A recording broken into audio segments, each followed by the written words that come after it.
What's up, everybody? Today we're talking Photoshop.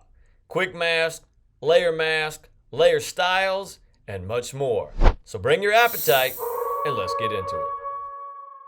Today we're going to do a project in Photoshop that's really great for beginners or anyone who is new to Photoshop's interface and the layers, which is really the most powerful part of using Photoshop as a photo editor. So what we're going to do is we're going to start by opening up a document called the plate graphic, and that's where we're going to build a sandwich. So we're going to go ahead and go up to open, and we're going to find our plate.png and click open. So like I said, this is a great beginner project for anyone who's new to Photoshop, or a good refresher project for anyone who wants to really understand how layers work and how to mask out or to get rid of a background of any other image. That's a very common practice of things that you want to do in Photoshop. So before we begin, I've already opened up my plate PNG, but I want to go ahead and make sure that my interface looks the same as yours and my tools look the same as yours. So before any project, it's a good idea to go ahead and reset our workspace.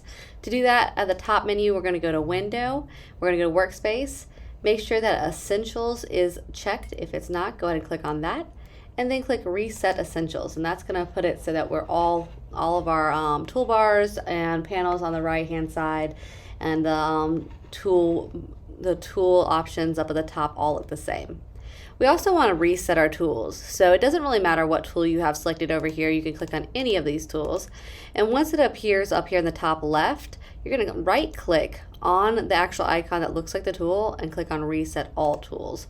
And that's just going to go and click OK. That's just going to reset all of our tools on our toolbar and then reset everything so that me and you have the exact same layout and tools settings. So there's not going to be any confusion going forward.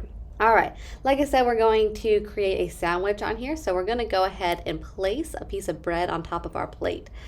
Over on the right hand side here, I want to just go over a few things before we do that. Check out our layers panel. This is the main one that we're going to be working with today. So this is our layers panel. We have some properties, adjustments, libraries, channels, path, and we have some colors up here at the top as well. All of these panels and tabs can be found up here in the window at the top of the toolbar. So the ones that are checked are the ones that we can currently see. So we can see properties, and you can see properties is checked. We can see layers, which is currently checked, and we can see color, which is currently checked. If we wanted to open up any of these other ones, all you have to do is click on it and it will open it up. You can also move around your different panels and tabs. So if I click and drag this one, I can undock it, or I can click and drag it back in and dock it back in there. It's kind of put in a different order there, so I'm just going to click and drag and get it in the right order. You can also dock them in this little smaller area over here, so you could click and drag and dock it over here. It's going to make a small icon, and when you open it, it will pop it out like that. These two little arrows are just going to make it go in, so you can like collapse it and then open it back up again. Again, I want mine back where it was originally, so that mine looks like the original layout for Workspace for Essentials, and so I have my layers right there. Once again, this layers panel is the most important part of this project. You can see I already have my layer 1, which is my sandwich. To rename a layer, all you have to do is to simply double click on the words of the name of that layer, and then on your keyboard type in, I'm going to do plate for this one, and press enter, and so now I have renamed that layer. You can always turn the eyeball off on a layer to see the visibility. Whenever you see these checker boxes, that means that it is see-through, it is invisible. It's just a way of the computer telling you that it's see-through or invisible. So I don't have any layers shown right now, that's why it's invisible. When I turn on that layer, it pops in like that. There's some different options down here. One of the ones that we're going to be using today is this new layer, create a new layer, which is a square with a plus sign in it. If you wanted to get rid of a layer, you would click on it, select it here in the layers panel, and press the trash can. Folders and some of the other options down here we may not use today, but we will definitely be using this layer mask. All right, so once again, layers is our most important thing. Over here on the left-hand side, this is our toolbar, so whenever I talk about using a specific tool, we'll definitely go over here and use it. One of the great things about one of the latest version of Photoshop is if you hover your mouse over any tool and just leave it there for a second, a box pops up and tells you what the name of the tool is, the keyboard shortcut, and in this case, it's that M key. And then it also gives you like a little preview of how to use the tool. Very, very helpful for our newbies at Photoshop. Okay. So we've got our plate, we have a basic understanding of our layers over here in our toolbar. So we're going to go ahead and place in our piece of bread. So up at the top menu, we're going to go to File, Place Embedded, and we're going to find that red PNG and then click Place. Once you do that, it's going to place it right in the center of your document. It's going to have this nice big blue X over top of it. Basically, what that means is that Photoshop has not confirmed that this is what you meant to do. And so we have to say, yes, Photoshop, that is what I meant to do. I meant to put that piece of red there. So you can do that one of two ways. You can either go up here to the top in that checkbox in the top menu, it says Commit Transform, or you can press the Enter or Return key on your keyboard. Either way works just fine. I'm going to press that check mark just so you guys can see it for today. And now you can see that the X goes away on top of my bread, and we've confirmed with Photoshop that yes, we meant to put that there.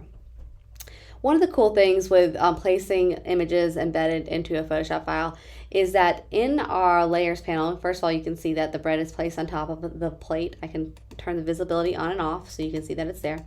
But it's got this little icon in the thumbnail in our layers panel. And the icon indicates that it is a smart object. And basically what that means is that you could double click on this and it would open it up into a new tab in Photoshop and edit it individually. There's some other properties of smart objects that just makes it a little bit easier to work with in Photoshop. All right, so we have our layers, we have our plate layer, and we have our bread layer. Notice as I click on the plate layer, it highlights in that lighter gray, and if I click on the bread layer, it highlights in the lighter gray.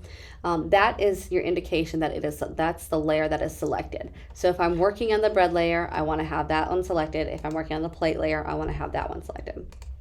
So obviously we have this white background on the bread that we want to get rid of. So we're going to use a newer tool to Photoshop. This is not in some of the older versions. So if you were running something later or earlier than the 2021, you may not have the object selection tool, but the object selection tool is the fourth tool down on the toolbar. If you click and hold your mouse, you might see other options, but the object selection tool is the one we want to use. To use the object selection tool, all you have to do is to click and drag a box around the object, and Photoshop will automatically try to detect where the object is. So I just clicked and dragged. I'm gonna let go of my mouse now, and you can see that it pops that selection, those dotted lines around the outside of the object. Now, Photoshop has gotten pretty smart. The intelligence behind the processing in Photoshop has done a really, really good job cutting this out. You can tell that it's got all the edges almost perfectly around my bread.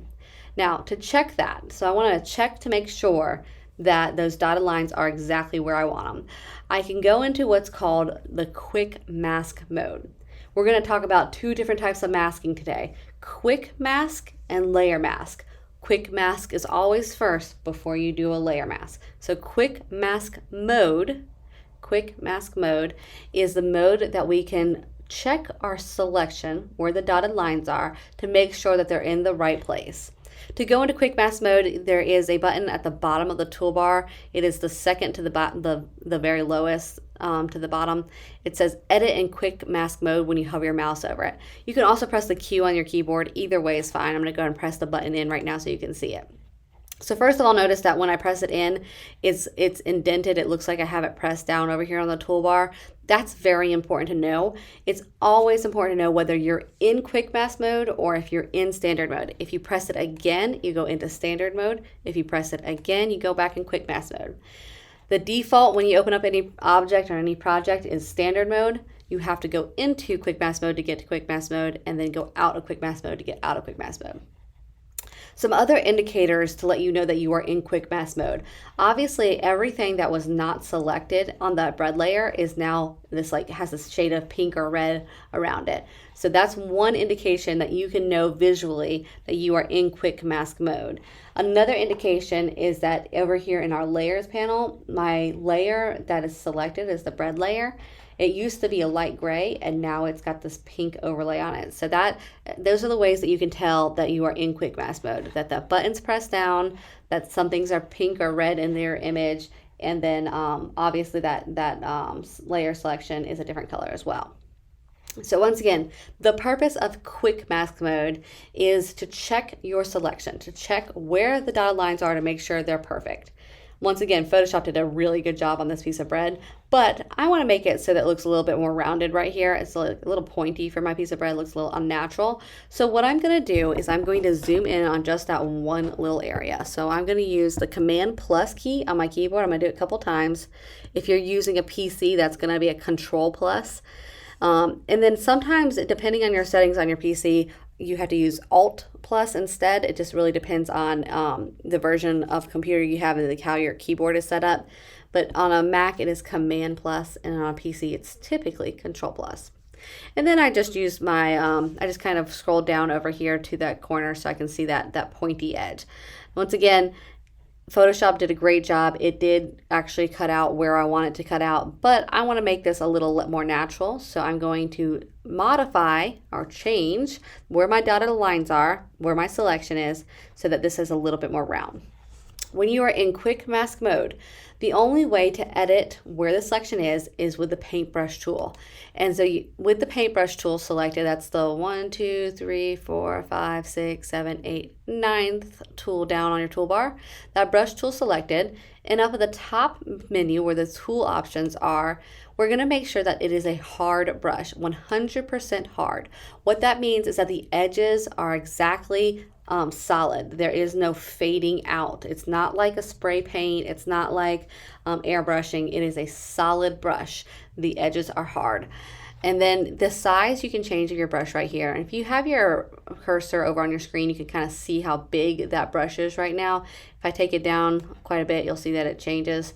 Another cool way to change that a little bit faster, if I collapse that menu, when I'm over here on my document with my brush, you can use the left and right brackets. So the opening bracket and the closing bracket on your keyboard. That's beside the letter P on your keyboard, to the right of the letter P. You'll see the lower bracket. So I'm gonna press that a couple times. So that's makes it go smaller. And then the other bracket, the right bracket, makes it go bigger. So that's a fast way, a little keyboard shortcut of changing your brush size while you're inside of your editor. I do want to reiterate though, you want to make sure that it is a hard brush, and then you can change your brush size. All right, so in quick mask mode, the only tool that you're going to use is that brush tool. You want black to black hides things or takes away from the selection. White shows things or adds to the selection. So I want to take away from the selection because right now that little corner point is in my selection and I want to take away from it. I have black already selected. If I wanted to go to white, I could click on this little nice arrow tool right here that swaps the foreground and background color, but I want it to be black. A keyboard shortcut for that little swapper is X. So if you're on your keyboard, you can just click X and it swaps it back and forward. So I've got my black, and then I'm going to paint just a little bit over here. And you can see that it has modified where that pink is and made it round. So if you remember my dancing ants, or those dotted lines, I call them dancing ants sometimes, the dotted lines that show where the selection is around my bread was going on that point, and I wanted to make it a little bit rounder, so I just painted right there. If I go out of quick mask mode, you'll see that my dotted line has now modified. When I painted black, it took away from my selection, and now it is rounded perfectly right there. All right, so I'm going to go around. I'm going to use my hand tool right here. This just lets me kind of pan up and down, left and right, just to check all my edges to make sure the rest of my bread looks pretty good. It looks like there might be a very, very small piece of white that's added right there that I want to fix up. So I'm going to go back into quick mask mode. You have to go into quick mask mode to edit where those dancing ants are, where the dotted lines are. Use the paintbrush tool, and then I'm going to make it really itty bitty and paint a little bit in that corner so that There's no white selected. All right, using my hand tool, keep going around, checking this all up a little bit. All looks good. Maybe need to add back to my selection, so I'm going to switch over to a white paintbrush this time. Paintbrush. Make my paintbrush a little bit bigger so we can see it. Add back in that little edge. And then I think that looks pretty good. Scrolling down a little bit. I'm going to add in a little bit right there. Oh, maybe I got too much. So I'm going to switch back over to black and get rid of that white that I accidentally added in from the background. And I think the rest looks really good. I'm going to zoom out a little bit. Yeah, I think that's exactly where I want it. So I'm going to go out of quick mask mode. All right, it is crucial that you always go out of quick mask mode before you do any next steps. Whenever you're in quick mask mode and you try to do a next step, whether it's a layer mask or editing any sort of way, if you're in quick mask mode, it will mess everything up. So go out of quick mask mode, and then we can add in our layer mask. So the layer mask is different than the quick mask. The quick mask changes where the selection is. It changes where those dotted lines are. But a layer mask actually cuts out whatever is not selected. So right now my bread is selected, the white is not selected. So over here, while I'm on my bread layer, at the very bottom of my layer panel, the icon that looks like a rectangle with a circle inside of it, if you hover your mouse over it, it says add layer mask. If you click on that, it will cut out what was not selected. You can see outside of here, the white disappeared. And it's added this thumbnail onto the layer mask, and it looks like it's actually blacked out or put like a mask around the outside of the bread. That's exactly what it's done. It's taken anywhere that's black in this and it's hidden it. Now, the beauty of using layer mask is that this is non-destructive editing. What that means is if I wanted to get back the background of that bread, that background is not gone forever. I can always go back and get it again. One way that you could do it is you could disable. This means like you're temporarily turning off the layer mask. So I disabled it. It has a big red X over it. I can still see the white of the bread. That image is still there. But now I'm going to enable it again, and it's back. I could also use a black and white paintbrush just like I did in the quick mask mode to paint on the actual layer mask, not the image, but the layer mask, and add or subtract from what I'm seeing. So really powerful tool. Once again, these layers and layer mask are some of the most powerful and used tools in Photoshop. So that's why this is a really great starter project, because you will use these across the board pretty much anytime you're using Photoshop. All right, so now I have my layer mask on there. I'm going to go ahead and grab my move tool, and I'm going to just click and drag my bread to move it around, get it on my plate. But I want it to be smaller. It needs to be a little bit smaller because that piece of bread in that plate is not proportional. Up at the top menu, while I have the move tool selected, you're going to check the box that says show transform controls. When you check on that box, this blue square appears around the outside of my image, and these anchor points appear across the square. I'm going to choose one of the corner points and just click and drag down, and it will make the bread smaller or bigger. One of the beauties of the new version of Photoshop is that it automatically keeps the proportion. I can't squeeze the bread and accidentally make it too wide or too skinny. So you don't have to do anything extra to get it to stay proportional. If you're using an older version of Photoshop, it might squeeze your bread. And when I say squeeze your bread, I mean look like this, make it not proportional. We don't want that to happen.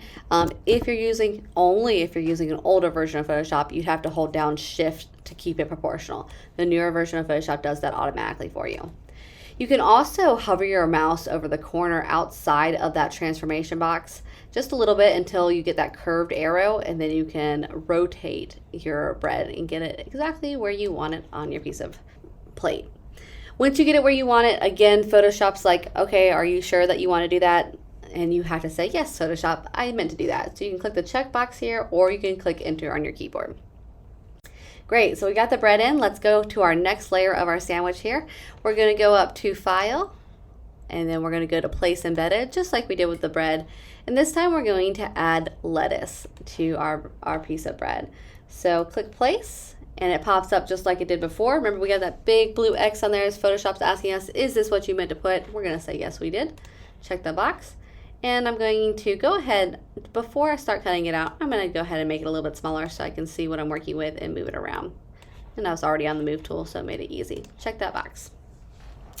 All right, we're using the object selection tool one more time. I'm going to get the object selection tool, make sure that I'm on the correct layer, which is my lettuce layer, and click and drag a box around the outside of the lettuce. Photoshop did a really good job again of selecting that lettuce.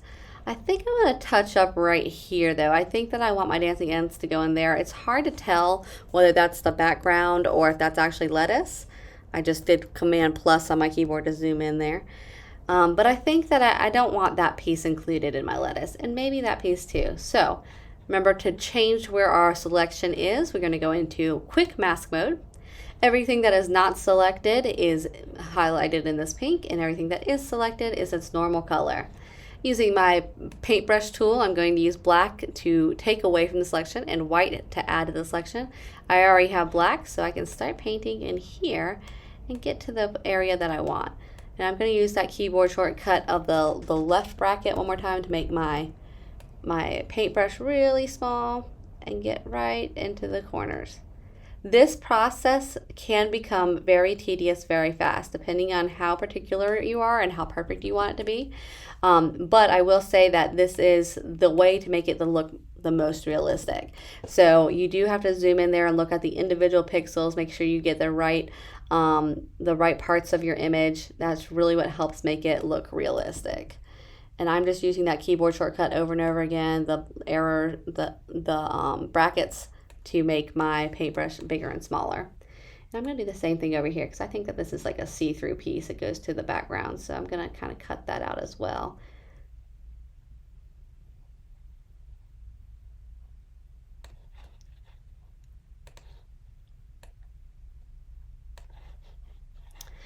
All right, before I go back out of quick mask mode, I'm going to use my hand tool to pan around here and just touch up my edges a little bit.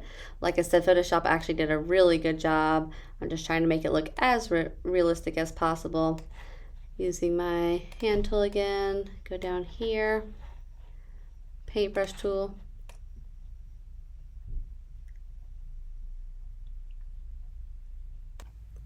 All right, once I think that is exactly where I want it, I'm going to do Command minus or Control minus if you're on a PC and zoom out.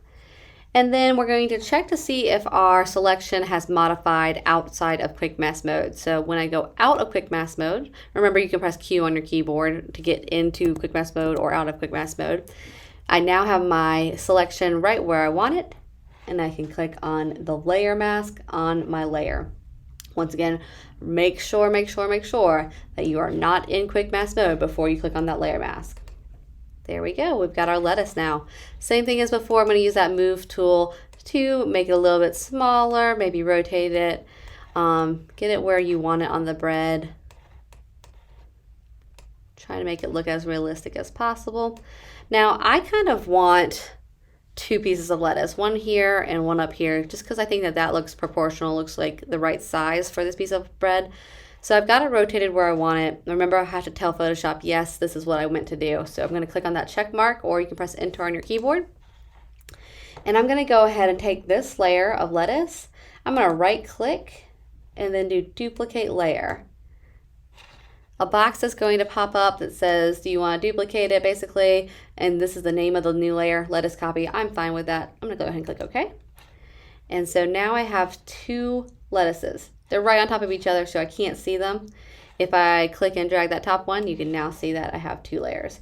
Once again, I want to show you that you can turn the eyeball off here at any point. If you're working on something and you want to see something specific, you can always turn the eyeballs off.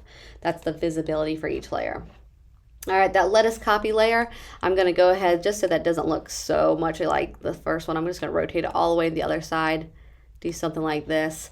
Remember that at the end of this, our sandwich is going to have a piece of bread on top, so it doesn't really matter what they look like overlapping here. This is the parts that you're going to see on the outside.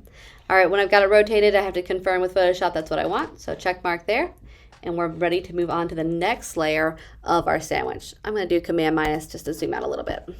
You can always go up to the top here where it says View, and you can do Fit on Screen, and that's going to fit the whole canvas onto your screen. You could also do zoom in, zoom out on your view as well. So that's a really good way to, if you zoomed in too far or zoomed out too far, to get you back centered in on the work that you're working on. Okay, so next we're going to do, so this is going to be a bacon, lettuce, tomato sandwich. So we got to put some bacon on there and some tomatoes. Let's go ahead and get the bacon. So I'm going to go to File, Place Embedded, and get our bacon. Now this bacon is on a plate as well, and so you'll notice that we have a plate here and then we have a plate down here, but I want to get just that center bacon and use that one and on my piece of bread. So with the bacon layer selected, I'm going to get that object selection tool again, draw a box around the outside of my bacon, and once again Photoshop did a pretty good job, but I got some shadow down here that I definitely don't want to include in here as well. Going into quick mask mode to edit or fix up my selection. The black paintbrush takes away from the selection. The white paintbrush adds to the selection. So using my black paintbrush, turning the size of my brush up just a little bit there. And I can add in or subtract out that part of the selection. And then same thing down here. And I'm just clicking and dragging to paint that. All right, I think I've got my bacon where I want it. Maybe a little bit of extra shadow right there. Okay, going out of quick mask mode, and then on that bacon layer, adding a layer mask. All right, same thing as before. I'm gonna go over to my move tool on the bacon layer. Now notice when I have the move tool on this bacon layer that my transformation box or my transformation controls that we check the box for up there is really large. And the reason for that is because the original image with the other pieces of bacon and the plate, it's still considering those. Remember that because we're doing non-destructive editing, the parts of the image that we can't see are still in this file. And so Photoshop is like, here's your box around the whole entire image. So just kind of be aware of that as you are working on your images and cutting them out, that sometimes that transformation box may not be exactly where you think it's gonna be. All right, so I'm going to turn my bacon a little bit and get it on my sandwich about like so. Maybe a little bit bigger. There we go. And I'm gonna click that check box when I get it where I want it. Now, if you think about bacon and you know when you cook it, sometimes it's a little bit see-through. You know, if you're cooking it just right, that the fatty parts of it are a little bit see-through. So we're gonna add an opacity to this layer. And you just kind of thinking about it as a practicing of using a different layer tool over here. On our layer for bacon, there's an opacity option right above it. I'm going to turn that opacity down just a tiny bit. If you turn it down a lot, you can see through the bacon a lot. If you turn it down halfway, you can see through it still quite a bit. We're just going to turn it down maybe like to 96 or 90. And when I move it around, maybe you guys can see it, I can see it. You can see through to the bread just a little bit there. And that's what I want. Not anything drastic, just enough that it makes it look just a tiny bit more realistic. That's kind of our goal of this whole project, is to make a realistic looking sandwich. So on that bacon layer, I turned it down to 91. You can kind of go a little bit more or less depending on how you want yours to look. But that's how I want my bacon to look. Same thing with my lettuce. I want to have more than one piece of bacon on here, so I'm going to right click on that bacon layer, duplicate layer, click OK, and move my bacon over. Maybe the second one I'm going to rotate in a different direction, like so. Press enter or the check mark to confirm, and we'll do another duplicate layer. And this time I'm going to turn it all the way around. So I'm going to zoom out quite a bit so I can see that transformation box. And I'm going to rotate it all the way this way, just so that it looks a little bit different. Doesn't look like we're copying the bacon. That's what I want. And maybe I'll make it a slightly bigger piece of bacon. All right, I'm going to check that box, and I've got my bacon and I've got my lettuce. Now all I need is my tomato. All right, so I've got all these layers over here. They're all labeled correctly. That's great. And I'm going to go to File, Place Embedded, and find my tomato PNG. Same thing that we've done before, going to the object selection tool, clicking and dragging a box around the object that you want. It's done a really good job here. I think that I'm not sure if there's anywhere we need to touch up. Maybe those little pieces that looks like you should be able to see through. So I'm going to zoom in quite a bit. This one's going to get a little bit weird because when we go into quick mask mode, the tomato's red and the part that's not selected is red. Makes it a little bit more difficult to see, but it's still possible. Using that brush tool again, black takes away from the selection, so I can, oops, I messed up there. Just gonna do Command Z to fix it up. I'm gonna zoom in a little bit more. So if I go Command plus, get really close up in there. All right, so I've got my black paintbrush tool one more time, using the left bracket to make it smaller, and I can paint into that one little section that I think should not be selected. We want that part to get cut out. Sometimes it's a little tricky to paint with your mouse. If you make a mistake, just edit undo or Control Z or Command Z, depending on if you're on a Mac or PC. One of the tricks I'll tell you is not to, whenever you're drawing, painting like this, don't do the whole thing in one click and drag. Do little clicks and then let go, because then if you mess up at the very end of your painting, you don't have to undo the whole thing. You're only undoing a little bit. So I'm painting, I let go, I paint, I let go. I keep doing that process over and over again. All right, I'm gonna get this little piece too, and then I think I'm good there. Okay, so I'm gonna do Command minus to zoom out. And it looks really good to me. I'm gonna go out of my quick mask mode. I got my selections where I want it on the tomato layer. Click on that layer mask, and now it's cut it out for me. Using the move tool, I'm going to move it, shrink it down a little bit, maybe rotate it, get it where I want it. This is looking good, making me hungry. And press enter on your keyboard or the check mark to confirm that that's where you want it. We're going to duplicate that layer, do the same process that we did with the bacon and the lettuce. I'm going to rotate them so that they don't look all the same. And press enter when you've got it where you want it. Duplicate again. And move it where you want it. If you want to get really fancy, I'm pressing enter to confirm real quick. If you want to get really fancy and add a little drop shadow to these to make it look so they're 3D, like there's actually like layered on top of each other. If you go to the layer of the tomato that you want to add the shadow to, and double click somewhere over here, not where the words are because that's going to change your name, but somewhere on the layer that's not where the words are, double click, a box will pop up on your screen that says layer style. And there's lots of different layer styles over here. The drop shadow is the one I want. So if I click on drop shadow, it'll put a check there and it will give me all these different options. And you can actually see that it created a shadow over there. I'm going to uncheck the preview button so you can see what it looked like before. So there's no shadow, now there's a shadow. You can always play around with the opacity, the distance, and spread and size to change how you want that shadow to look. But it actually looked pretty good with the default settings, so I'm going to leave it just like that and click OK. And all it did was just add a little bit of a shadow to that to make it look more realistic. If you click on the little eyeball over here on my layers panel next to the effects, you can turn it on and off so you can see the difference. You could also right click and copy layer style and paste that layer style onto your other tomatoes so that they also have the drop shadows on them. And again, you can see I'm turning it on and off in my layers. If you watch around the outside of this tomato, it turns that drop shadow on and off just so you can see what it looked like. Okay, so we've got our tomato, we got our bacon, we got our lettuce.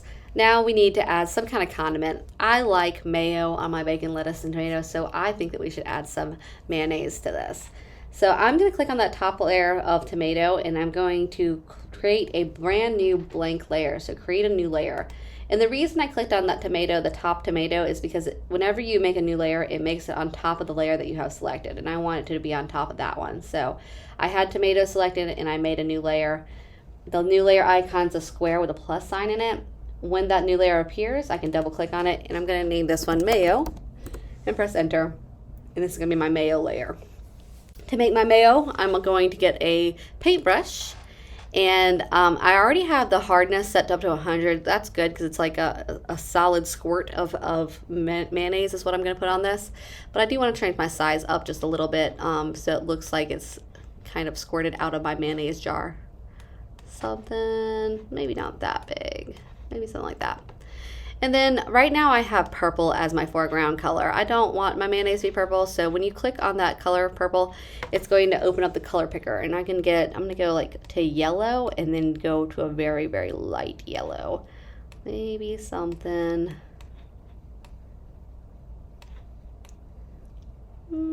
like that. So it's very light yellow. That's what I want. And what I'm going to do is I'm simply just going to draw on my sandwich how I would squirt my mayonnaise on there. So that's the mayo layer, and I can turn it on and off so you can see it. Doesn't look very realistic though. So what we're going to do is we're going to add a layer style to that makes it look 3D, and it's called Bevel and Emboss. So if you remember earlier, I double clicked on the layer over here, and that added my layer, or it opened up this layer style menu. I'm gonna press cancel. I actually wanna try it a different way. I wanna show you down here at the bottom, there's the FX little icon at the bottom of our layers panel. And when you have your mouse over it, it says add a layer style. You can do it that way as well. And we're gonna go to Bevel and Emboss. And it opens up the same menu, but instead of just going to the general options, it automatically takes you to the Bevel and Emboss options. All right, so I'm gonna uncheck Bevel and Emboss so you can see what it looks like. There was a very little change over here, so checked, unchecked, you can see the difference. But I want to make it look a lot deeper, so I'm changing the size, the depth, and I'm changing the soften. I'm kind of playing around with all of these little settings to make it look more 3D. And really, you're just going to have to play around with some of these because it may look different on yours compared to mine, depending on how big your brush stroke was, or if you're using, if you're trying to make ketchup versus mayonnaise. You really just got to play around and see what you think looks the most correct or the most accurate. And then click OK once you got your settings all set. All right, we have our bacon, lettuce, tomato, and we have our bread. Let's go ahead and add our top bread. Similar to when we were doing our tomatoes and bacons copies, I'm going to get that bread layer down at the bottom. And I'm going to right click and duplicate layer so I don't have to do that whole process over again. But it duplicated it right on top of the bottom bread. And so I'm going to have to click that and drag it all the way to the top of my layers panel so it's on top of the mayonnaise, the tomatoes, and all that. And then I'm going to rotate it just a little bit so that you can see the bottom bread and the top bread. Pressing enter on my keyboard to confirm. And now we have a beautiful sandwich. Now, I highly recommend that you go ahead and add some other items to your plate. You can get some chips or, I don't know, Cheetos, whatever you're into, maybe cookie, and put it on the side of your bread. Practice this process some more. Before I finish the project, I'm going to go ahead and put my soda can up here at the top. So I'm going to go to File, Place Embedded, and I'm going to get my soda, place it, use or check to confirm. Use the object selection tool to select around my can. I think that it is perfect. I'm actually going to skip the quick mask mode step because I think it is exactly where I want it, and go straight into the layer mask. Then I can use my move tool to move it, make it some smaller so that it fits proportionally because right now that's a quite large can. Maybe something like that. And I'm going to rotate it just a little bit, press enter, and now we have got our sandwich with a drink all together. When you're all done, you want to make sure you save it. So we're going to File, Save As. And when this box pops up on your computer, you can decide to save it to the cloud or on your computer. I'm going to save it to my computer, and we're going to name it last name, first initial, _ sandwich. And obviously you would actually put your last name and your first initial, and then click save. To export it, we want to export it as a PNG. We're going to go to File, Export, Quick Export as PNG, and it's already got the correct name in there, so all you have to do is click save, and now you have both. It's saved as a Photoshop file where you can actually edit the layers, and saved as a PNG. All the layers are flattened down into one image. This was a sandwich project. I hope you guys enjoyed it and you learned a lot. Really powerful tools that we've gotten today. We've used the layer panel, we've used layer mask, we've used quick mask, we've used the object selection tool and the move tool, and there's so much more to come. Please check out the rest of our videos. If you liked this video and found it helpful, please give us a thumbs up and drop a line in the comments below. Make sure to hit that subscribe button and turn on the notification bell for alerts of when new videos are posted. Thanks for watching, and until next time, happy creating.